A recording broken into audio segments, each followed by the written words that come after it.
നാം മർത്യരെ അല്ലാഹു ബഹുമാനിച്ചതാ, അറിവിൽ സ്വബോധം ചേർത്ത് പരിപാലിച്ചതാ. മനുഷ്യരിൽ പരിപാലനം പല ഘട്ടമാ, അത് സാവകാശം തന്നെയെന്നും വ്യക്തമാ. അതിലൽപ്പം അവനേൽപ്പിച്ചു മർത്യകുലത്തില്, അത് ഏറ്റെടുക്കാനുണ്ട് ബാധ്യത നമ്മില്.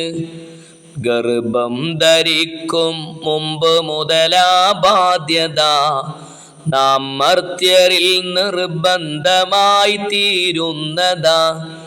ഗർഭത്തിലും പ്രസവത്തിലും ചെറുപ്പത്തിലും യുവത്വത്തിലും അതുപോലെ വാർദ്ധക്യത്തിലും നമുക്കുണ്ട് ഇതര മനുഷ്യരിൽ ചില ബാധ്യത.